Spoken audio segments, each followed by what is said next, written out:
우리가 서로 사랑할 때, 우리가 서로 사랑하면, 이게 오늘 제목입니다. 사실은 지금 우리가 그 사도 요한 일서를 쭉 함께 나누고 있는데,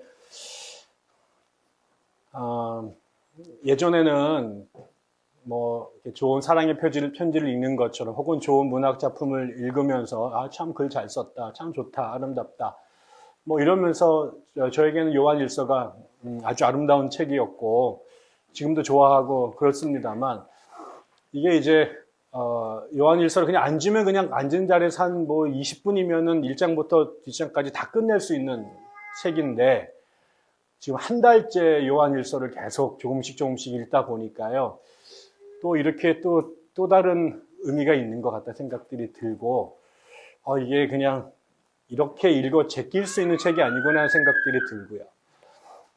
그냥 이게 남이 쓴 누구에게 쓴 이 이야기라고 말하면 마음 편할 텐데, 이거는 저는 이제 그 요한 사도가 당신이 목회하던 교회를 향해서 쓴 글이라고 쭉 읽어왔는데, 이번에 설교를 쭉 하면서 아마 제가 이 요한일서를 오랫동안 읽어왔습니다만, 마치 이번에는 그 요한이 저희 교회에게, 또한 더 구체적으로는 저에게 이 편지를 쓰고 있다는 생각을 좀 하게 됐습니다. 그러고 나서 읽어보니, 이게 매주마다 점점 이 크레센도로 부담이 일어나기 시작하는 거죠.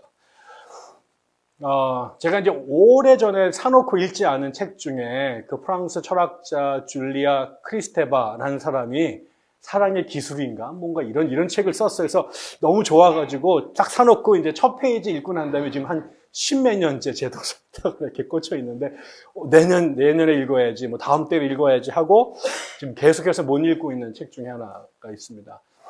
그것 말고도, 우리가 지금 듣는 노래의 거의 절대 다수가 사랑에 대한 이야기죠. 사랑은 눈물의 씨앗이다, 하여튼 온갖 그 종류의 사랑의 이야기가, 아마 이 땅에서도 사람들이 노래를 부르기 시작한 이래로, 또 레코드를 만들기 시작한 이래로 계속 동일한 주제가 계속해서 나오죠. 온갖 사랑에 대한 이야기들.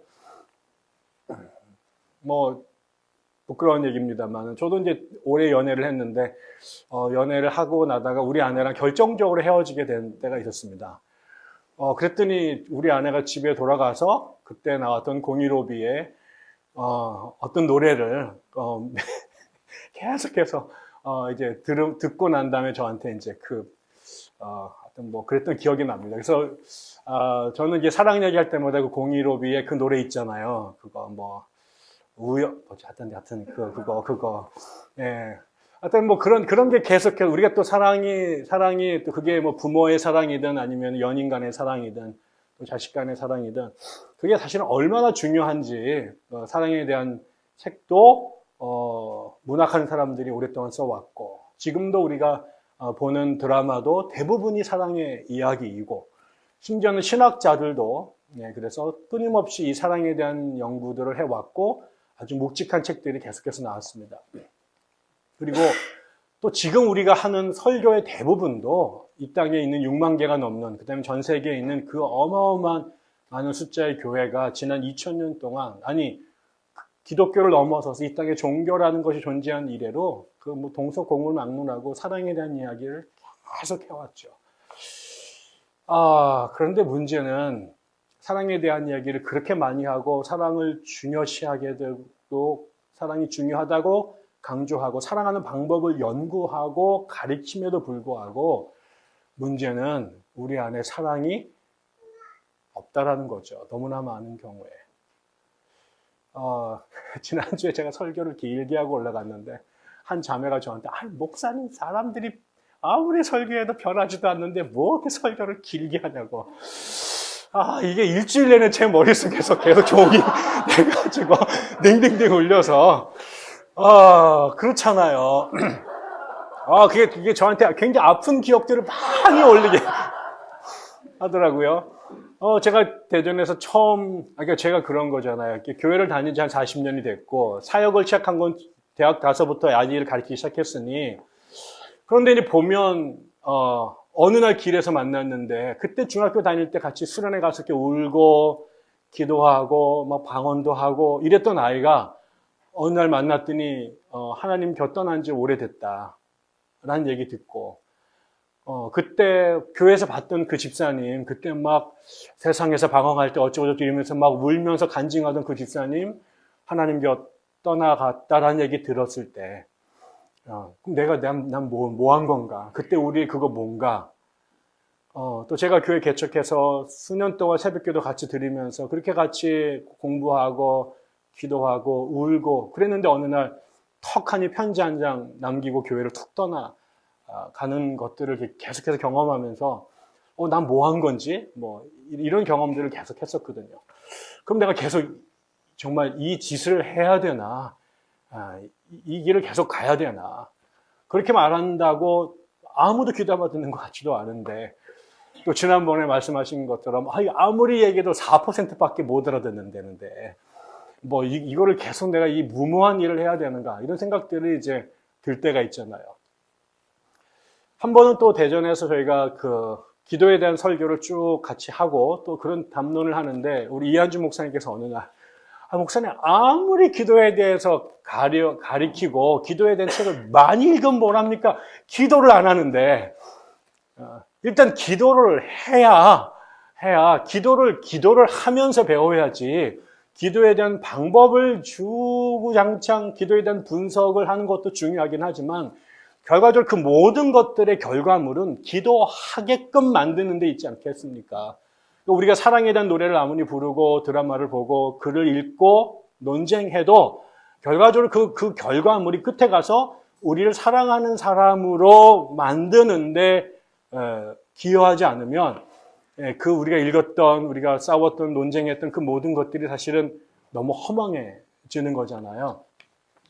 사랑에 대한 사랑에 대한 이야기를 모든 종교가 다 했고 동서고금의 모든 성현들이 그다음 우리가 읽는 고전들이 다 사랑에 대한 이야기를 하는데 그건 결과적으로 사랑은 너무나 중요하다는 것에 대한 공감이고 동시에 사랑이 그렇게 중요함에도 불구하고 우리 안에 철저하게 너무나 많이 사랑이 부재하다라고 하는 또 다른 증거라는 거죠. 그러니까 사랑을 많이 노래한다는 것은 그만큼 중요하다는 것을 보편적으로 인식하고 있다는 것인데 계속해서 그 얘기를 강조하고 있다는 얘기는 여전히 그럼에도 불구하고 사랑이 우리 안에 목마르다, 없다라고 하는 거잖아요. 얼굴 못생긴 사람한테 못생겼다는 말 안 하고요. 얼굴 이쁜 사람한테 이쁘다는 얘기 안 합니다. 말할 필요가 없어요. 사실로 증명되는 거니까. 공부를 잘하는 사람한테 공부 잘하는 얘기 안 하고요. 착하게 사는 사람한테 착하게 살라는 얘기 안 하죠.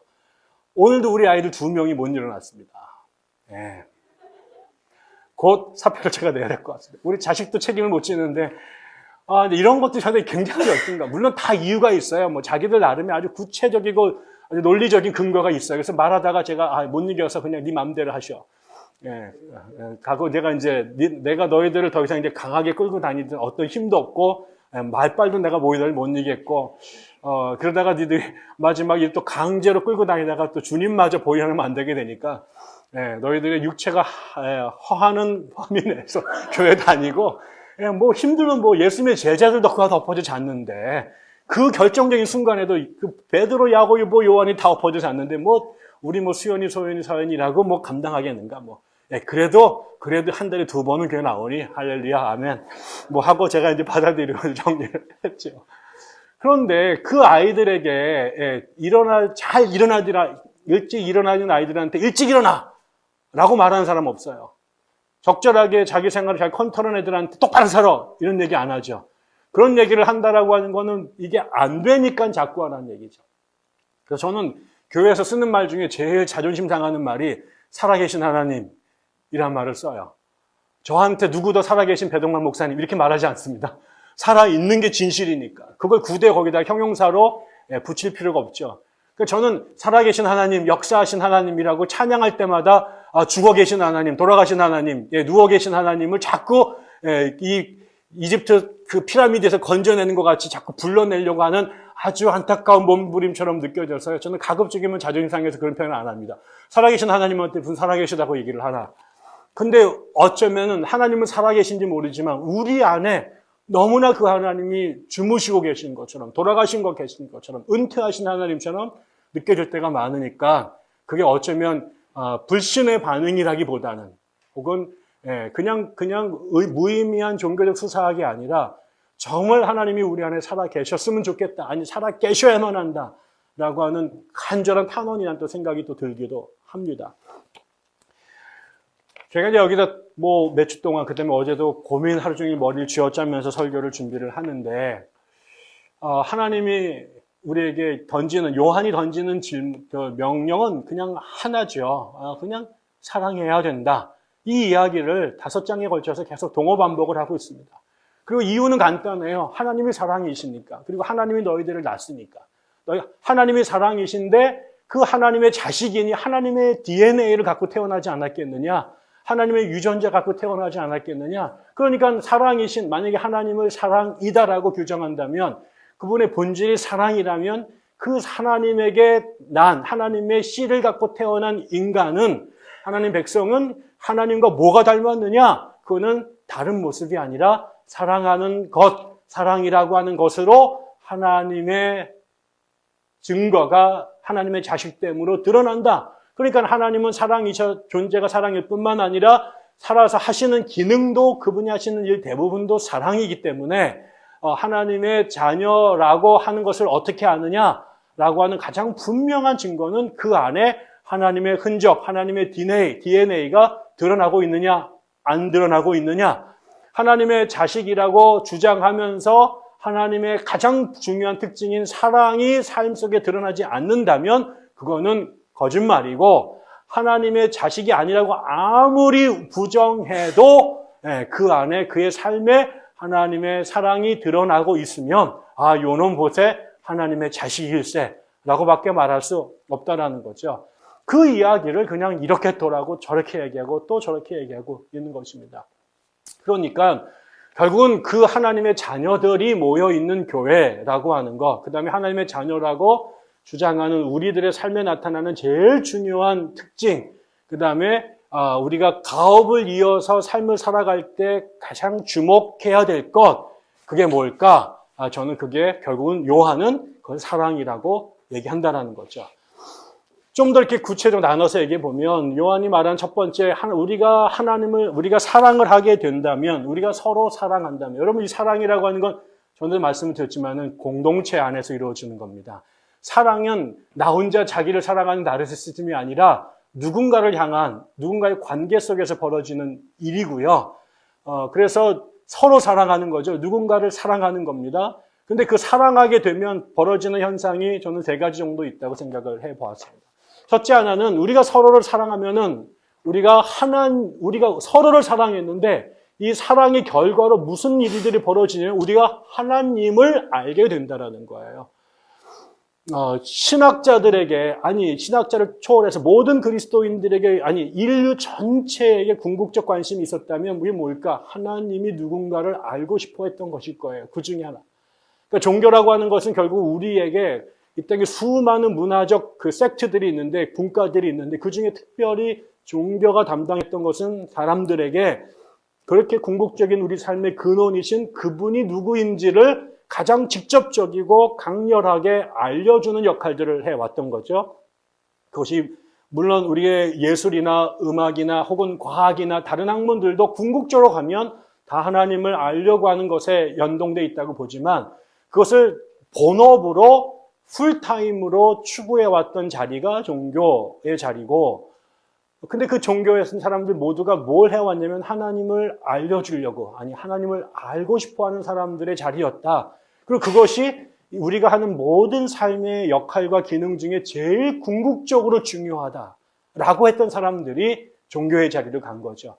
다른 일들을 하면서 그 일들을 할 수 있었지만 이게 내 삶에 제일 중요한 거기 때문에 이 문제가 해결되지 않으면 살 수 없어서 그 자리로 간 사람들이 목회자들이었고 수도승들이었고 종교인들이었고 그렇습니다. 그러니까 그들이 했던 모든 일들, 신학자들은 도서관에 있는 모든 책들을 뒤져서 사람들이 하나님을 어떻게 만났고 하나님에 대해서 어떻게 이해했고 어떻게 설명해 왔는가에 대한 정보를 수집해서 하나님을 알고 싶어 했던 사람들이고, 그거로 승이 차지 않았던 사람들은 하나님과 직접적으로 만나고 싶어서 세상에 하나님에게 나의 모든 에너지를, 나의 모든 신경을, 모든 능력을 쏟아부어서 그분과 씨름하고 싶어서 세상과 모든 인간적 관계, 인간의 삶을 다 버리고 산속으로 들어갔던 사람들이 수도사들이었던 거고요. 나머지 사람들은 그들이 찾아낸 것, 그들이 발견하고 경험했던 것들을 간접적으로 받아 수용하면서 그 뒤를 졸래졸래 쫓아갔던 사람들인 거죠. 그래서 도서관에 가면 정말 수백만 권의 책들이 있습니다. 하나님이 누구신가에 대한 설명들. 그 다음에 전 세계 지금도 수만 명의, 아니 수백만 명의 종교인들이, 특별히 그 전문가 집단들이 거기에 몰려 있습니다. 한 번만 막 버튼만 딱 누르면 2시간, 3시간, 아니 10시간, 아니 몇 달 동안 하나님에 대해서 줄줄줄줄줄 꿰뚫을 수만큼 많은 것을 알고 있는 분들도 계시고요. 제가 봤던 사람들은 그냥 무릎에 앉으면 그냥 무릎 꿇고 그 자리에서 3시간 동안 하나님 앞에 기도할 수 있는 사람들도 제가 본 적이 있습니다. 기록에 의하면 아빌라이 테레사 같은 사람은 한 번 기도하면 3박 4일 동안 안 깨어났대요. 3박 4일. 그런 영적인 그 경지에 가신 분들도 계시고요. 그 다음에 이 땅에 있는 웬만한 종교 백과사전을 머릿속에 들고 다니는 정말 기가 막힌 분들도 계십니다. 하나님에 대하여 너무나 많이 알고 있고 하나님에 대하여 알려고 노력하는 대단하신 분들이 세상에 많이 있습니다. 그런데 문제는 그 숲속에서 그렇게 많이 기도하시는 분, 도서관에서 그렇게 많이 사랑에 대한 책을 읽으셨던 분들이 예수처럼 됐냐? 그들이 사랑에 관한 지적인 영적인 전문가들이 됐지만 사랑을 하는 사람이 됐느냐? 라고 말하면 또 다른 문제인 것 같습니다.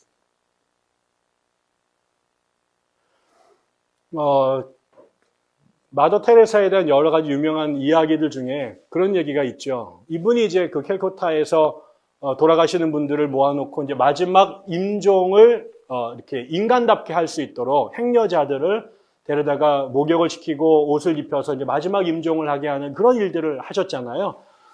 근데 그게 그 시에서 그 힌두교 사원의 한 귀퉁이를 이렇게 잘라서 그런 일들을 하도록 했답니다. 근데 이게 이제 갑자기 이제 일이 이제 유명해지고 많아지고 이제 그렇게 되니까 힌두교인들 중에서 불편한 사람들이 생긴 거예요. 근데 왜 저 카톨릭 신자들, 이교도들이 자신들이 믿는 그 귀한 신전에 와서 저런 영업을 하도록 시가 방치를 하면서 사람들이 데모를 하기 시작했다는 거죠. 그래서 막 그 시장을 협박을 하고 사람들이 막 몰려와가지고 떼거지로 그 데모를 하면서 저 사람들 저 건물에서 쫓겨내라라고 이제 농성을 벌이게 되니까 그 시장이 이제 사람들 앞에 모였습니다. 그래서 이제 그러죠. 당신들의 말대로 내가 하겠다. 저 안에 있는 저 수녀와 그다음에 그 팔로워들을 환자들을 다 내가 거기서 쫓아낼 테니까 당신들 마음대로 내가 하겠다. 그래서 카톨릭 신자들 다 쫓아내겠다. 그러면 내가 저 카톨릭 신자들을 다 쫓아낼 테니까 이제 당신들 집에 가서 당신 부인, 당신 딸들을 보내서 이제 저 죽어가는 사람들 당신의 신의 이름으로 저들을 돌보도록 하시오.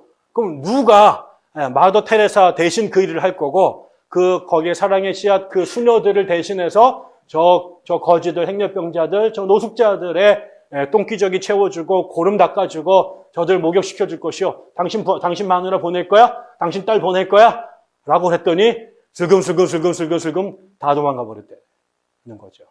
그러면서 그 시장이 뭐라고 말하냐면 나는 저 안에서 이 시대의 천사들을 보았습니다. 그러니까 사랑에 대하여 지적인 공부를 하고 사랑에 대한 하나님을 만나기 위해서 영적인 투쟁들을 하는 그 모든 것들이 결과적으로는 하나님을 알려고 하는 노력이었다면 그 하나님을 알게 되면 하나님의 본질에 가까워질수록 그분의 영향력을 점점 강하게 보게 되고 그분의 진면목을 보게 될 거 아닙니까? 예. 우리는 잘 모르지만 그분과 관계가 깊어지고 가까이 가서 그분에게 집중하게 되면 전문가의 특징이라는 게 아마추어들이 모르는 것들을 보게 되는 거 아니에요? 근데 우리가 모르는, 우리 하나님에 대한 수많은 안개 속에서 그분을 희미하게 보내지만 그분을 정말 제대로 공부하게 되면, 그분 앞에 정말로 기도하게 되면 다른 건 몰라도 그분의 실체를 보게 되는데, 그 실체가 사랑이란 말이죠. 그리고 그 사랑하라고 하는 이 이야기들을 깊이를 더 공부하게 되면 그 결국은 나에게 그 하나님의 영향력이 점점 오게 되고, 그게 결국은 우리 안에 가다 보니 어느덧 그분을 닮게 될 수밖에 없게 되고, 그래서 우리가 다른 건 하나님에 대해서 다른 건 다 모르겠지만 적어도 이분이 어떤 분이신가에 대한 그 핵심은 정확하게 파악하게 되는데, 우리가 그 하나님을 보게 되는 그 자리가 사실은 책을 통한 것이 아니라, 그 다음에 기도를 통해서가 아니라, 하나님이 우리를 사랑하셨던 것처럼 우리가 형제 자매들을 사랑할 때 그 사랑하는 행위를 통해서 우리가 하나님이 누구이신가에 대하여 가장 정확하게 알게 된다는 거죠. 하나님은 우리에게 사랑이 뭐라고 설명한 적이 없어요. 여러분, 바울과 예수님의 차이가 뭔지 아세요? 바울이 예수님을 제대로 알았느냐 아니면 왜곡했느냐가 신학자들의 굉장히 중요한 그 싸움이에요. 그래서 두 분 간에 단절을 주장하는 분이 있고 연속성을 주장하는 분들이 있어요. 그래서 어떤 분들은 나는 예수님은 좋아하는데 바울은 싫어한다고 말하는 사람도 들은 적이 있고요. 어떤 사람은 바울이 예수님을 정통했다고 말하는 사람도 있고, 바울 때문에 예수가 망가졌다고 주장하는 사람도 있고요. 이러면서 그게 막 신학자들의 논쟁이 많아요. 그런데 저는 두 분이 굉장히 비슷하다고 보는데 결정적으로 바울과 예수의 차이가 있어요. 예수님은요, 한 번도 사랑에 대하여 설교하신 적이 없어요. 사랑을 설명하신 적이 없어요. 그리고 그냥 사랑을 사셨어요. 예수님을 보면 사랑이 뭔지 구체적인 답이 나와요.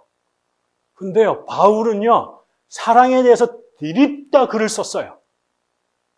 고린도서 13장뿐만 아니라 사방팔방에서 사랑을 설명하려고 노력했어요. 그런데요, 저는 아무리 바울을 들여봐도 예수 같은 삶은 안 보여요.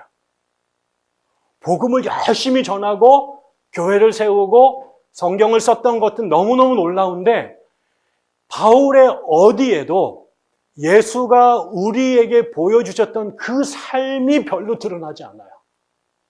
물론 우리보다 엄청나게 훌륭하신 분이고 예수님에게 아주 가까운 분이지만, 예수는 말로 사랑을 설명한 게 아니라 당신의 삶으로 그냥 사셨어요. 그러니까 근데 바울은 요 삶은 힘들어. 그래서 자기가 보았던 사랑을 설명하려고 노력했던 경향이 더 컸다라고 하는 거죠. 바울이 없으면 우리가 사랑을 제대로 지적으로 이해하기 어려울 거예요. 그래서 바울은 좋은 사랑의 교본을 쓰셨어요. 근데 그 바울이 썼던 사랑의 교본의 실체가 누구냐면 예수예요. 결국 우리가 따르는 궁극적 대상은 바울 선생이 아니라 예수님이에요. 우리가 바울을 읽는 것은 바울 신학에 대한 전문가가 되려고 하는 게 아니라 바울이 그렇게 글로 우리에게 전달해주고 싶었던 예수를 보는 것이죠. 그리고 예수를 보면 하나님을 알 수 있어요. 결국 우리가 하나님을 알려고 하는 수많은 다양한 방법들 중에 우리에게 제일 중요한 것은 우리가 사랑에 대하여, 하나님에 대하여 지적으로 공부하는 것도 아주 의미가 있는 일이지만 그것이 한계가 있고요. 우리가 기도를 통해서 면벽 좌선과 수련을 통해서 하나님에 대한 묵상도 대단히 중요한 것이지만, 하나님을 아는 가장 중요하고 결정적인 방법은 사랑을 해보는 거예요. 지나가다가 여러분 주머니에 5,000원이 들어있는 것을 구세군의 남비 앞에서 종을 흔들고 있는 그 구세군 사관의 소리를 듣고 그 앞에 다들 지나갈까봐 걸릴까봐 다 이렇게 도망가는 사람들의 무리를 뚫고 들어가서 5,000원을 던져내고 오는 것. 이번에 중학교 학생들 패딩 사건처럼 지나가다가 할아버지가 쓰러져 계시는데 전부 다 바빠 죽겠는데 혹시 잘못 걸릴까봐 지나가는 사람들 앞에서 자기의 패딩을 벗어서 한번 씌워줘 주는 것. 겨울에 교통경찰관들이 그 추위에 수고하면서 봉을 들고 서 있을 때 짭짤하고 침 뱉고 지나가는 사람들 틈 속에서 이 따뜻한 이 휴대용 난로를 그 손에 한번 접어주는 것. 학교 맨날 지나갈 때 그 앞에 수고하시는 혹은 아파트 드나들 때 그 앞에 있는 경비들 늙어서 저렇게 살면 안 돼 라고 자식한테 가르치기 전에 그분들한테 가서 크리스마스 날 벙어리 장갑 한 통 사서 갖다 줘 보는 것. 그게 사랑에 대한 줄리아 크리스테바의 책을 읽고 토마스 머튼의 영성 기도를 드리는 것보다 하나님을 알아가는데 제일 빠르고 정확한 방법이에요.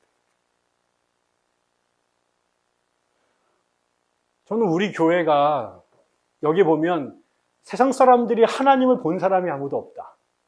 그런데 세상 사람들이 하나님을 어떻게 볼 수 있느냐? 니들이 사랑하면 거기서 그들이 하나님을 본다 이렇게 말해요. 이 시대 수많은 무신론자들이나 아니면은 현명한 사람들이 하나님이 안 계시다라고 세속화 시대를 주장하고 기독교 종교 이후의 시대를 선포합니다. 하나님을 위해 이 얘기를 하는 것이 부끄러운 일이고 전근대적이고 아직도 미신에서 사로잡힌 사람들처럼 보일지도 모릅니다. 니체가 그렇게 얘기했고 프로이드가 그렇게 얘기했으니 그들을 숭앙하는 이 시대의 지성인들은 내가 지성이다라고 한 얘기는 더 이상 종교를 입에 담지 않고 아멘 할렐루야 소리를 하지 않는 것이고 교회 안 다니는 것일지도 몰라요. 그럼 그 사람들이 도대체 왜 무신론자가 됐을까? 그 사람들이 왜 무신론자가 됐을까? 그렇게 책을 많이 읽었던 사람들이, 그렇게 똑똑한 사람들이 왜 하나님을 인정하지 않았게 됐을까? 보이지 않는 하나님, 우리의 이성을 초월한 하나님을 이 땅에서 우리가 알 수 있는 방법은 우리의 IQ로 하나님을 이해하는 건 근본적으로 불가능하고요. 육신에 갇혀있는 우리가 영이신 하나님을 파악하는 것도 인신론적으로 불가능해요. 그런데 성경이 말해요. 한 가지 방법이 있다고. 그분과 연결되는 방법, 그분을 아는 방법, 그분과 관계를 트는 방법이 있는데 그것은 우리가 저분과 씨름하는 게 아니라요. 여러분, 저분과 씨름하는 건 근본적으로 불가능해요. 우리가 아무리 머리가 좋아도 저분이 파악이 안 되고요. 우리 기도빨이 아무리 세도 저분과 온전히 연결되기가 어려워요. 하나님께서 뭐라고 그러냐면요. 네가 나를 알려고 하고 나를 포착하려고 하고 나를 연결되려고 하는 모든 노력은 뭘 통해서 네 옆에 있는 소자한테 물 한 그릇 떠주는 거로 된다는 거예요. 하나님은 계속 그렇게 말했어요. 도서관에 가가지고 2만 권의 책을 읽어야 된다는 둥, 이 땅에는 모든 신학책을 설명해야 된다는 둥, 칼바르트의 교회학 14권을 다 독파해야 된다는 둥, 그렇게 말하지 않았어요. 아니면 사막에 가가지고 교부들 밑에서 사막의 영성 교부들처럼 40일 금식 기도를 해야지 하나님과 도달한다는 말 한 번도 한 적이 없어요. 성경은 처음부터 마지막까지 계속 말하는 거예요. 네가 나와 근본적으로 연결될 수가 없어. 근데 나와 연결되는 방법이 딱 하나 있어. 그건 뭐야? 네 옆에 있는 사람한테 나 하듯이 하라는 거예요. 그 사람한테 물 하나 주고 떡 하나 주고 한 번 데워다가 잠 한 끼 재워주는 게 나를 아는 방법이고 세상에 나의 존재를 증명하는 방법이다. 그런데 우리는 이거를 안 하고 계속해서 도서관으로, 계속해서 기도의 굴 안으로 들어가요. 그렇게 해가지고는 안 돼요. 철학을 조금만 공부했으면 전제론적으로 인신론적으로 하나님의 우리의 짱구 같은 머리로 알 수가 없어요. 우리같이 흐트러진 영의 안으로 주님과 만날 수가 없어. 근데 너무 간단한 방법을 계속 줬는데 예수님께서 뭐 하셨습니까, 여러분? 도서관에 들어가신 적 있어요? 물론 예수님께서도 성경을 읽으셨고 기도를 하셨죠. 그러나 여러분 성경을 보세요. 예수님께서 제일 많이 한 이야기가 뭔가? 예수님께서 제일 많은 시간을 뭐 하면서 보내셨는가? 예수님께서 어떻게 우리에게 하나님 나라를 하나님에 대하여 알려주셨는가? 사람들. 예수를 만나지 않았으면 사람 대접받지 못하는 그 사람들. 로마 황제를 만나러 가거나 로마 총독을 만나러 가거나 대제사장을 만나서 뭘 한 게 아니라 세상의 모든 사람들이 만나려고 하는 사람들은 한 명도 만나지 않으시고요. 세상 사람들 누구도 만나려고 하지 않는 사람들만 찾아다니십니다. 당신이 찾아가십니다. 초종한 적 없어요. 초대한 적 없어요. 당신의 발로 찾아갑니다. 과부들, 문둥병자들, 어린아이들, 나사렛, 가나. 네, 그곳 당신이 찾아가셔서 그 사람들과 밥을 드시죠. 그들과 함께 우시죠. 그들의 이야기를 들어주시죠. 그렇게 예수를 만났던 사람들이 그 다음에 옆에 나가서 또 예수에게 경험했던 그 경험을 흉내내는 삶으로 교회 역사가 내려온 거죠. 저희가 공부 많이 해야 됩니다. 기도 많이 해야 됩니다. 절대로 그것을 하지 말라는 얘기가 아닙니다. 그런데 그것으로 넘을 수 없는 것, 그것보다 더 중요한 게 있습니다. 우리가 성경을 통째로 외우고 퀴즈 내면은 다 맞추는 것도 훌륭하고 기가 막힌 노릇이고, 기도하면 그냥 막 40분 동안 한 번도 버벅거리지 않고 온갖 것들을 해내는 신령한 능력을 갖고 있는 사람도 계시지만, 더 중요한 것은 우리가 지나가다가 5천 원을 그 냄비에다 집어넣을 수 있는 그 용기, 옆에 있는 사람에게 손난로를 전해줄 수 있는 용기, 내가 따뜻한 거 먹을 때 따뜻한 거 못 먹고 있는 사람들이 머릿속에 걸리는 그 기억력,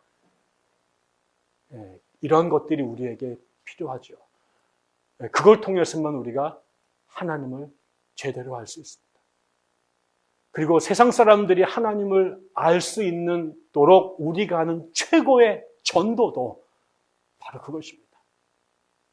길거리에서 이 종이를 나눠주는 것도 훌륭한 것이고, 예수전당 불신지옥을 전철 안에서 외치는 것도 너무나 중요한 것이지만, 더 중요한 것은 우리가 하나님의 사랑을 우리의 삶으로 몸부림쳐 실천하려고 노력하는 것. 그게 뭐 대단한 게 아니라, 무슨 대기업처럼 1년에 뭐 몇 억씩 이렇게 그렇게 아니라, 네 옆에 있는 그 소자, 내 옆에 있는 그 소자에게 주님 하듯이 물 한 그릇 대접하는 거, 그 사람의 손 한번 잡아주는 거, 전화 한번 잡아주는 거, 전화 한번 걸어주는 거, 이게 얼마나 어려운지 몰라요.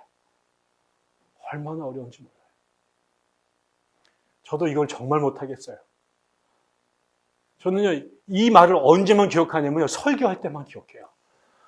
여기서 내려가는 순간 잊어먹어요.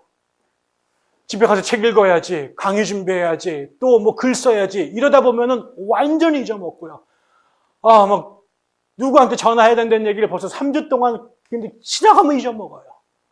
누구 한번 찾아가 봐야지, 누구 한번 만나야지, 이 생각이 내려가는 순간 잊어먹어요. 그리고 뭐 생각을 일주일에 한 번만 하는 것 같아요. 여러분, 우리에게 다른 모든 것들을 내려놓더라도, 여러분, 우리 아까도 기도하신 것처럼 우리가 내년을 또 여러 해를 놓고 기도하는 중에 있습니다. 우리 교회가 어디로 가야 될까? 뭐 하는 공동체가 될까? 이 사람들 모여서 우리가 뭐 할까? 뭐 해야 될까? 뭐 해야 될까? 뭐를 포기하더라도 다 포기하더라도 뭐를 붙잡고 가야 될까? 백향나무가 왜 이 땅에 존재해야 될까? 이거 뭘 갖고 우리가 뭘 할까? 여러분 생각해 보세요. 여러분 나가셔서 우리 교회를 뭐라고 소개하고 싶으세요? 왜 우리 교회에 나와야 된다고 말할 수 있을까요? 왜 이 땅에 있는 서울의 수천 개 중에서 백향나무 교회여야만 한다라고 할 때 그게 뭘까? 금과 은은 다 없는데, 그림에도 쥐뿔도 없는데 그래도 이건 있어서 이것 때문이라도 가야 돼. 그게 뭐가 있을까? 시장에 있는 그 욕쟁이 할머니 그 순댓국밥집, 저는 절대 안 가겠지만은 아무튼 그 허름하고 아무것도 없는데 그럼에도 불구하고 그 시장 통로에 찾아가서 그 불편하게 앉아서 그 허름한 뚝배기에 그 순댓국밥을 먹으러 가게끔 될 때에 내가 굳이 거기 가야만 되는, 그게 그 가는 사람들에게 있잖아요. 우리는 모여야 될까요? 우리 교회가 모여야 될까? 다 포기해도 포기할 수 없는 것. 이 시간에 여전히 우리 교회가 존재해야 될 그 이유가 뭘까? 왜 우리가 주일 아침마다 그 먼 거리를 애써서 30분, 40분, 1시간을 걸쳐서 이 교회를 찾아와야만 될까? 그게 뭘까요? 거기에 가면 하나님이 보여요.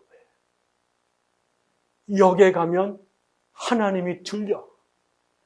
말로만 들었던 그 하나님, 그 욥의 고백처럼 내가 이제 눈으로 배웠습니다 라고 하는 이 고백이 여기에 있어야 되잖아요.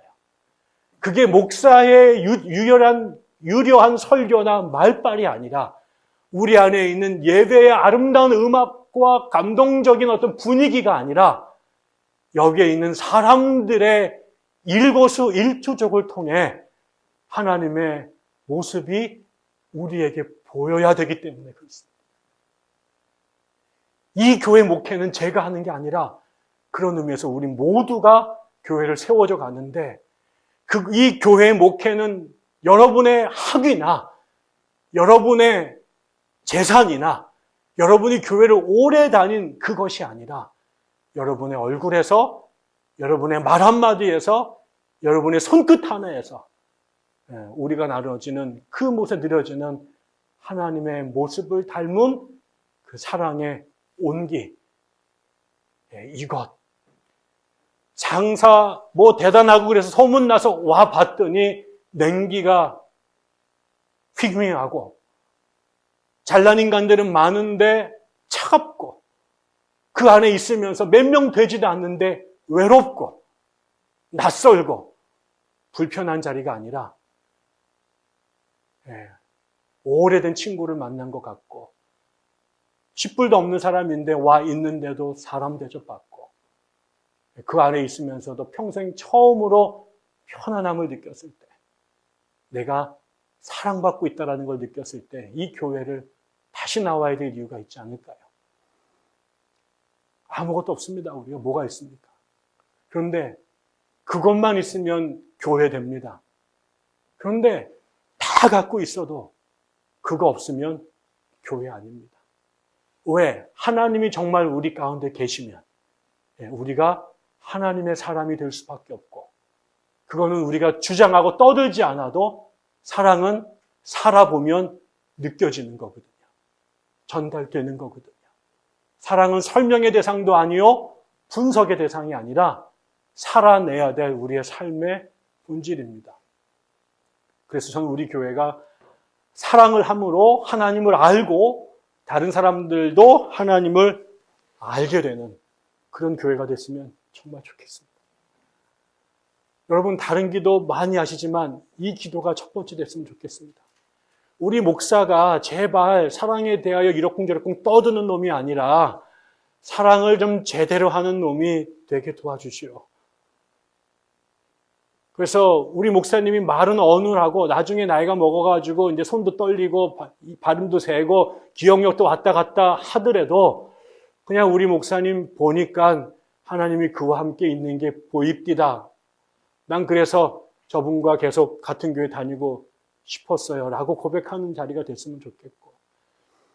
우리 집사님들 별로 말 잘 못하시고 신학의 책 잘 모르지만 내가 이분과 20년 다녀봤는데 그 사람 모습에서 하나님의 모습 보입디다.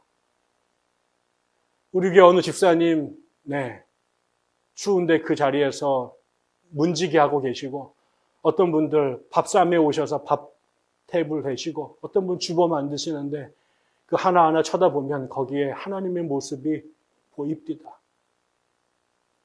평생 살면서 한 번도 제대로 헌금 한 번 제대로 못하고 높은 자리에 올라가지 못했지만 우리 교회에 있었던 그 집사님들, 청년들, 어린아이들 한 사람 한 사람들 모습에서 예수가 보입디다. 나 그래서 그 교회 다녀요. 라고 말할 수 있는 교회. 그런 교회가 됐으면 정말 좋겠고요. 그렇게 되도록 기도해 줬으면 좋겠습니다. 돈 버는 것도 중요하고 좋은 학교 가는 것도 중요하고 좋은 집 사는 것도 중요하지만 이 교회에 나오는 가장 큰 이유가 사랑하는 사람들의 모습을 통해 하나님을 발견했노라고, 내가 그 사람 때문에 하나님 알게 됐노라고, 그 이유 때문에 계속 이 교회에 다녀야만 한다고, 그렇게 말하는 교회가 됐으면 좋겠고요.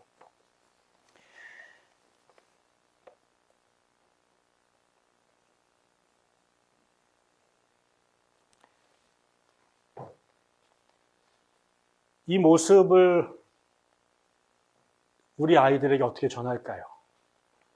어떻게 하나님을 설명할까요? 우리 청년들에게 또 안 믿는 사람들이 어떻게 우리가 예수를 전할 수 있을까? 주일학교 교육이 어려워지고 중고등부 아이들이 교회 안 나온다고 얘기를 하고 청년들이 교회를 떠난다는 얘기들을 하면서 미래가 없다고 얘기를 하게 됩니다. 저는 그 일들, 저 사람들을 하나님의 백성들을 만들어야 되기 위해서 엄청난 노력들을 많이 하고 있습니다. 교회마다 고민이 큽니다. 그래서 연예인들 불러다가 집회도 하고, 좋은 데 데려다가 수련회도 하게 되고, 신학교에서 1등 하는 애들 데려다가 전도사 세워가지고 좀 어떻게 좀 해보라고 그러고, 돈 막 물량으로 쏟아가지고 줄 테니까 어떻게 좀 영혼을 좀 사보라고, 난리를 치죠. 그런데 애들이 교회 안 나가요. 청년들이 교회를 떠나요. 대가 물려지지가 않아요. 어쩌면 우리들 세대가 예수 믿는 마지막 시대가 될지 모르겠어요. 근데 왜 사람들이 교회를 떠날까? 젊은 아이들이 왜 청년들이 교회에 등을 돌릴까? 이유가 뭘까? 똑같은 말 할 수 있습니다. 하나님의 백성들을 어떻게 만들까? 제가 생각해 봤더니요. 저는 어릴 때 수련회를 끌고 가가지고 한 막 20시간씩 기도를 시키니까 막 뭐가 터지고 막 보이고 쓰러지고 이러니까는 하나님 계신가 보다. 이렇게 했어요. 그래서 그때는 그게 제일 중요했어요. 그래서 중학교만 들어가면 여름, 겨울 데리고 다니면서 1년에 막 3번, 4번씩 부흥회 하면서 어떻게든 성령 체험을 해야 된다. 이게 하나님에 대한 살아계심을 증거하는 거다라고 해서 거기에 올인을 했습니다. 그래서 막 그냥 끌고 가가지고 막 그러니까는 제일 좋은 데가 막 흰돌산 기도원 이런 데 가면 막 8시간 동안 앉혀놓고 밖에도 못 나가게 하고 막 기도발을 밀어붙이니 뭐 애가 죽거나 뭐 영혼이 죽거나 아니면 뭐 귀신이 죽거나 둘 중에 하나 죽는 거죠. 그러니까 거기서 아주 극렬하게 하나님 등 돌리는 사람과 하나님께 미친 애들이 양분돼서 나오게 되는 거죠. 그래서 거기서 살아남은 애들은 전부 다 연세중앙교회 다니는 거고 그렇지 않은 애들은 이제 구천을 떠도는 귀신들이 되는 거죠. 가나안이 되는 거죠. 그것도 중요한 것 같아요. 그것도 참 좋겠다는 생각들이 들고. 또 대학에 갔더니 또 대학생이 또 이렇게 막 CCC, 내비게이터, UBF에서 자입해가지고 막 끌고 다니면서 막 성경 공부 막 디립다 시켜가지고 어떻게든 간에 강제적으로 뇌를 뜯어 고쳐가지고 예수님을 만드는 경우도 생겼어요. 여기도 그 출신들 많죠. 그러니까 하나는 넘어뜨려가지고 방언 터지거나 귀신을 쫓아가지고 그 신령한 능력으로 하나님에 대해서 신앙을 갖게 하거나 아니면은 성경을 통해가지고 세뇌를 시켜서 어떻게든 간에 하나님에 대해서 승인하게끔 만들든가. 이것들이 우리의 한 세대를 또 끌고 오던, 또 그 다음 세대를 끌고 왔던 우리를 하나님께 끌고 나가는 하나님 백성 만드는 방법이었어요. 그러니까는 한 세대는 수십 년 동안 부흥회로 기도원으로 영성운동을 한국교회가 가고 그 다음엔 전부 다 캠퍼스 사역 중심으로 한 지성운동, 학문운동 이런 운동으로 그 사람들을 만들려고 노력해왔죠. 다 유효했어요. 정말 그래서 많은 사람들이 하나님을 만났어요. 그래서 하나님 백성이 됐어요. 그런데 여러분 그렇게 왔던 한국 교회가 지금 어떻게 됐느냐? 여전히 그 영적 체험에 대한 기억이 있고 성경에 대한 소중함이 우리의 가슴에 남아있는데 100만 명, 200만 명이 가난한 성도가 되는 교회가 되고 기독교는 개독교가 되는 안티 기독교인들이 생겨나는 그런 시대가 돼버렸단 말이에요. 여전히 그 중요성을 갖고 있어서 캠퍼스 사역에 올인하고 여전히 성령운동을 하시는 분들이 애를 쓰고 있는데 점점 많은 사람들이 교회를 떠나는데 제일 중요한 것은 그런 부모 밑에서 자란 우리의 자식들이 교회를 떠나고 있다는 거예요. 밖에서 안 들어오는 건 둘째치고 그거를 보았던 그 체험으로 예수 믿었던 부모 밑에서 자란 우리의 자녀들이 교회를 떠나고 있다는 거죠. 여전히 교회에서는 성경 공부하고 여전히 교회에서는 성령의 은사가 있는데 하나님의 자녀들이 점점 줄어들어요. 어디서부터? 주일학교에서부터. 주일학교가 사라진다는 얘기는 걔네들의 어머니, 아버지들이 교회를 떠나고 있다는 거거나 애 낳는 것을 포기하는 거거나, 그러니 이게 밑에부터 올라오면서 주일학교가 없어지기 시작하고 중고등부가 없어지기 시작하고 청년부가 없어지기 시작하게 되고 마지막 얘는 이제 노인들만 남으시다가 이분들 돌아가시게 되면 교회가 이제 멸종되는 이 상황으로 가고 있죠. 먼저 이거는 시골에서부터, 변두리에서부터 벌써 수십 년 전부터 벌어진 일들이고, 거기도 이제 할머니, 할아버지만 남으시죠. 그 아이들이 전부 다 대교회로, 대도시로 올려갔는데 그 대도시에서도 이제 벌써 변두리에서부터 이렇게 청년들이, 주일학교 학생들이 없어지기 시작하게 되고 어른들만 남게 되고. 왜? 이걸 어떻게 뚫을 거냐? 어떻게 이 친구들이 하나님을 만나게 할 것인가? 여기 보면 하나님의 자녀가 되는 방법은 그거밖에 없답니다. 하나님의 영이신데 그 영이신 하나님이 우리에게 부어졌대요. 근데 그 영이신 영을 받은 사람들이 하나님을 알게 되는데, 그 하나님의 자녀가 되는데, 그 하나님의 자녀가 되는 것에 아주 중요한 방법으로 요한이 뭘 얘기하냐면 예수 그리스도를 시인하는 거라는 거예요. 예수 그리스도를 시인하는 자마다 하나님께로 났고 예수님께 시인하지 않는 자들은 하나님과 상관없다라고 말해요. 근데 여기에서 우리가 주목해야 될 것은 지금 그러면서 동시에 뭘 얘기를 하냐면 내 형제 자매를 사랑하는 것, 이로써 네가 내 자녀임을 안다. 네가 그로써 하나님의 사랑이 네 안에 완성된다. 이렇게 얘기를 해요. 결국 그러면 이 두 가지를 어떻게 이해할 것인가? 하나는 예수를 하나님이라고 시인해야 된다는 거예요. 근데 예수를 하나님으로 시인하는 것과 옆에 있는 형제 자매를 사랑하는 것을 동시에 하나님 자녀됨의 증거, 우리가 하나님의 자녀가 되는 길이라고, 사람들이 우리가 하나님의 자녀임을 알게 되는 증거라고 얘기를 해요. 그럼 이게 뭘까요? 우리가 예수 그리스도를 하나님이라고 시인하는 것과 형제를 사랑하는 것이 무슨 차이가 있을까? 뭘까요? 오랫동안 한국 교회는 예수를 주로 시인하는 것을 입으로 지성적으로 시인하는 거라고 생각해 왔어요. 그래가지고 돌아가시면서 아버지가 돌아가시는데 예수를 몰라. 그러니까는 막 정신이 해롱해롱 하시는 그분 앞에 가가지고 빨리 죽기 전에 예수 믿는다고 빨리 얘기해야 돼. 그래야지 천당 간다고. 그래가지고 그 아버지 힘들어 죽겠는데 거기서 계속, 그리고 아버지가 그 얘기를 안 하고 돌아가시면 이분이 천당 안 간 줄 알고 막 우리가 막 자식들이 그냥 괴로워가지고 제사라도 지내야 되나, 연옥이라도 있어야 되나, 뭐 이런 생각들을 하게 되는 거죠. 하나님을 시인한다라는 것이 물론 입으로 혀로 시인하는 얘기도 분명히 있습니다. 나로 말미암지 않고는 아버지께로 갈 자가 없다라고 말했던 그 길, 내가 길이요 진리요 생명이라고 말할 때 당신이 길이요 진리요 생명이라고 우리가 입으로 얘기하고 지적으로 동의하는 것도 그 안에 분명히 있습니다. 그러나 성경이 계속 얘기하는 것은 네가 나를 주라고 부르면서 왜 너는 내가 하는 말을 행하지 않느냐라는 게 요한복음 6장의 말씀. 예수를 지적으로 그분이 하나님의 아들입니다라고 CCC의 사형리에 지적으로 동의하는 것도 한 측면이겠으나 우리가 잊지 말아야 될 것은 예수를 주로 시인한다라고 하는 것은 그분의 말씀을 듣는 거예요. 변화선상에서 예수가 변화됐을 때 하나님께서 뭐라고 말합니까? 이는 내 사랑하는 자다. 뭐라고? 그 다음에 너희들은 그의 말을 들으라. 예수가 왜 하나님의 자녀입니까? 왜 그분이 하나님의 아들입니까? 우리가 그걸 어떻게 할 수 있습니까? 그분이 하나님의 말씀에 순종해서, 사랑이신 그 하나님의 말씀에 순종해서 알파와 오메가 33년의 그의 삶을 사랑하라고 하는 하나님의 말씀에 순종해서 사셨기 때문에 나를 본 자가 아버지를 봤다라고 말할 수 있었고, 그분이 메시아임을 제자들이 알 수 있었던 거죠.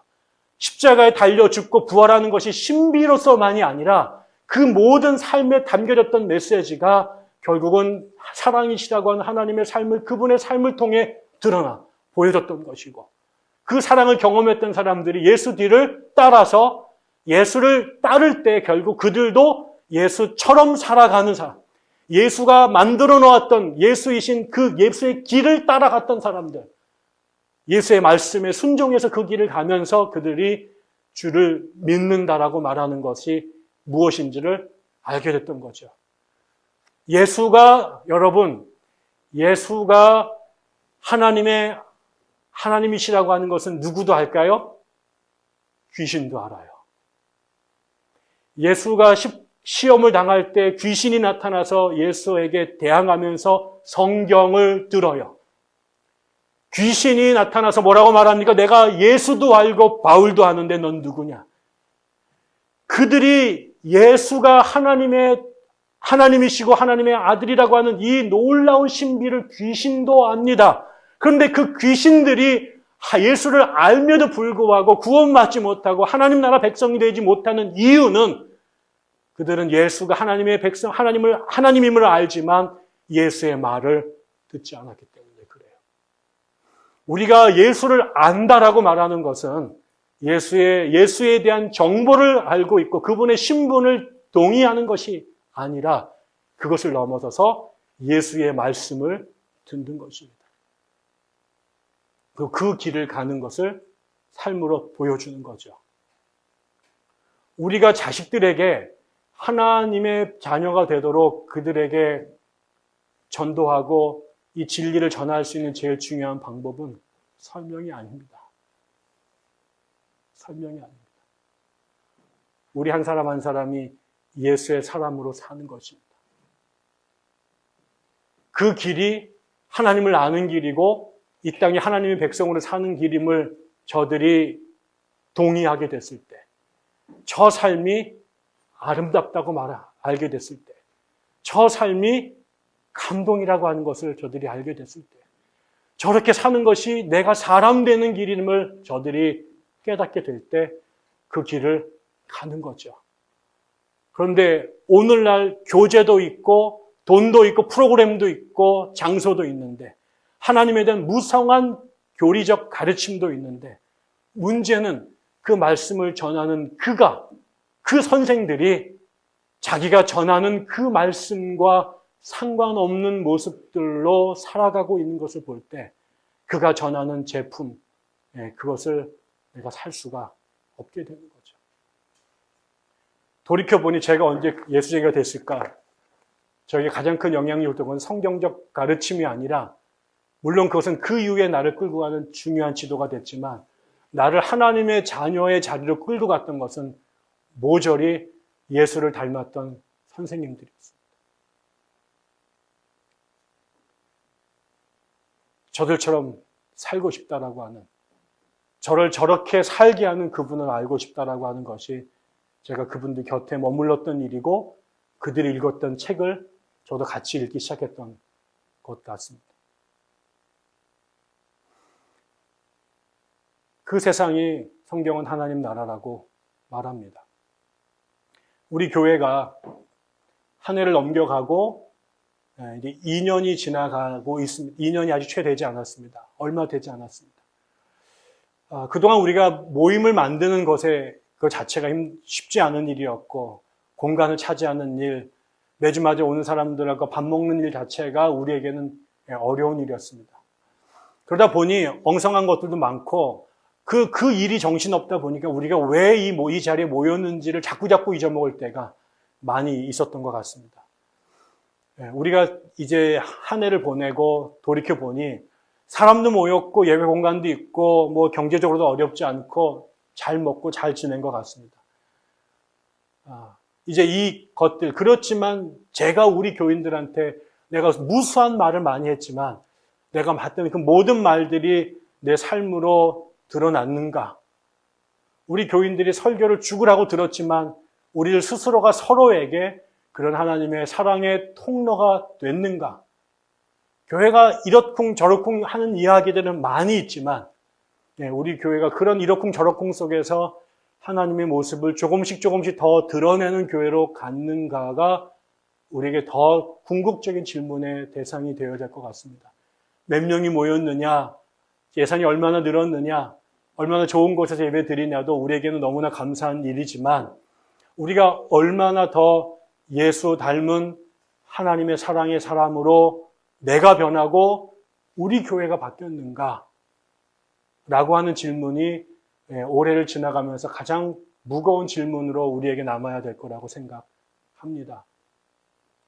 우리 아이들 지나고 났을 때 우리 교회가 정말 좋은 교회였는가 아닌가는 내 자식이 10년 후에도 우리와 같이 이곳에서 예배를 드리고 있는가, 이 교회의 어린아이들이 여전히 부모님을 통해서 하나님을 알아가고 있다라고 말할 수 있는가, 거기에 우리의 심판의 잣대가 있다고 생각을 합니다. 설령 우리의 꿈처럼 그렇게 빨리 많은 숫자가 좋은 공간으로 우리가 발전할지 모르게 될지 몰라도 그거는 우리를 낙담하게 할지 모르지만 우리 아이들 가운데서 내가 이 교회를 몇 년을 다녔는데 내가 여전히 하나님을 잘 모르겠어 라고 하는 이 소리는 우리 안에 나와서는 안 되지 않겠는가. 그래서 우리가 이 교회가 하나님의 모습을 닮아가는 사람들, 그래서 그 모습을 통해 하나님을 알아가는 사람들, 그 알미 우리를 하나님의 백성 되게 하는 사람들, 궁극적으로 그 공동체가 하나님의 나라가 되는 그 교회, 그게 우리가 꿈꿨던 하나님의 나라이고 요한이 우리에게 오늘도 반복해서 말하는 메시지라고 생각합니다. 함께 그 교회가 되도록 저와 여러분이 함께 또 한 번 헌신하는 그런 올해 그리고 내년이 됐으면 참 좋겠습니다. 기도하겠습니다. 한번 같이 기도할까요? 나는 하나님을 알고 있는가? 우리는 하나님을 어떤 분으로 알고 있는가? 나는 이 교회에 왜 나오는가? 이 교회를 통해서 나는 어떤 사람이, 내 삶은 어떤 모습이 되기를 원하는가? 나는 이 교회를 통해 내 자식들에게 어떤 하나님을 보여주고 싶어 하는가? 우리 교회는 어떤 교회가 되기를 원하는가 함께 고민하는 시간이 됐으면 좋겠습니다. 하나님, 이 우리가 던지는 질문들을 위해 하나님 답 주시옵소서. 그리고 내가 또한 그 답의 한 증거가 되게 해 주시옵소서. 이 시대에 저희 교회가 그런 교회 되게 해 주시옵소서. 하나님이 없다고 주장하는 사람들의 한복판에서 하나님의 존재를 말이 아니라 삶으로 보여줄 수 있는 그런 교회가 되게 해달라고 우리가 함께 이 시간에 기도 올렸으면 좋겠습니다. 같이 기도하겠습니다. 하나님 아버지, 여기 모인 당신의 백성들을 기억하여 주옵소서. 하나님, 왜 이 불신의 시대에, 세속의 시대에 저희 교회가 존재해야 됩니까? 아니, 그렇게 수많은 신학자들이, 훌륭한 목회자들이 그렇게 많이 설교하고 하나님에 대하여 증거하는 책들을 썼음에도 불구하고 왜 여전히 우리 앞에는 하나님에 대한 불신과 원망과 도전이 그렇게 넘쳐납니까? 왜 그런 꿈을 갖고 모였음에도 불구하고 저희 교회 안에 하나님 갈증이, 사랑에 대한 갈증이, 하나님에 대한 갈증이 시원하게 해결되지 않는 것일까요? 하나님에 대한 담론은 너무나 무성하고 하나님에 대한 발언과 언급은 끊이지 않으나 사랑이신 그 하나님이 우리 안에 성육신하셔서 우리의 삶 속의 구체적인 모습으로 우리 서로의 삶과 서로의 모습을 통해 드러나고 증거되지 않기 때문임을 이 시간에 우리가 다시 한번 기억하게 되나이다. 하나님, 우리의 신앙생활이 종교적 동아리로 끝나지 않게 도와주시고 우리 교회가 있어야지 또 다른 수많은 교회들 중에 또 하나로 덧입혀지지 않게 도와주옵소서. 하나님, 우리가 읽었던 그 하나님이 우리 삶에서 경험되게 도와주시고 하나님을 따라가는 우리들이 그 하나님을 믿고 따라감으로 하나님처럼 되어져가는 모습들을 우리가 회복할 수 있도록 도와주시고 정말 하나님이 사랑을 통해서만 인식될 수 있고 사랑을 통해서만 증명될 수 있고 사랑을 통해서만 증거될 수 있다고 한다면 하나님, 우리 각자의 삶이 그렇게 되어질 수 있도록 은혜 주시기를 간절히 원합니다. 하나님 아버지, 저희를 하나님의 전에 올려드립니다. 벌거벗은 모습으로 하나님 앞에 섭니다. 우리를 당신의 형상으로 지으신 하나님, 우리 안에 부서져 있고 왜곡되고 망가져 있던 모습들을 고치셔서 사랑이신 당신의 유전자가, DNA가 우리 안에 그렇게 드러나 열매 맺을 수 있도록 성령 하나님 도와주시옵소서. 세상에 있는 수많은 것들, 하나님 없이도 얻을 수 있는 것들, 여기 와서 쫓으려고 하는 우리의 욕망들을 내어놓고 세상 어디에서도 우리가 들을 수 없고 세상 어디에서도 경험할 수 없는 참 하나님의 모습을 발견하고 깨달으며 그 하나님의 백성으로 우리의 삶도 변화되어져 가는 그러한 기적을 이곳에서 맛볼 수 있도록 도와주시옵소서.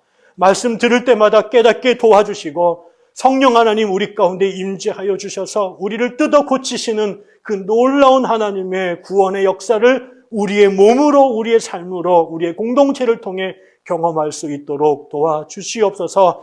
하나님에 대하여 말하는 자들이 아니라 하나님과 함께 사는 자들이 되게 도와주시고 하나님에 대하여 기억만 하는 자들이 아니라 하나님의 진면목이 우리의 삶과 육신을 통해 증거되고 발현되는 놀라운 하나님의 백성의 삶이 되어지게 도와주시옵소서. 목사부터 변화되게 도와주시고 우리 안에 나이 든 사람이 먼저 각성하게 도와주셔서 그 흐름이 우리의 자식들에게까지 연결되어 이곳에 모인 모든 사람들이 하나님을 알고 하나님을 닮고 하나님 뜻 가운데 살아가는 백성들이 되게 도와주시옵소서. 올 한 해 인도하신 아버지 하나님, 내년을 주 앞에 맡기고 나아갑니다. 올해 우리가 하나님 닮았던 것 더 많이 닮는 내년이 되게 도와주시고 하나님의 뜻 가운데 변화되는 역사가 더 뚜렷하게 드러나는 2018년이 될 수 있도록 저희 백향나무를 축복하여 주시옵소서. 예수님 이름으로 감사하며 기도드립니다.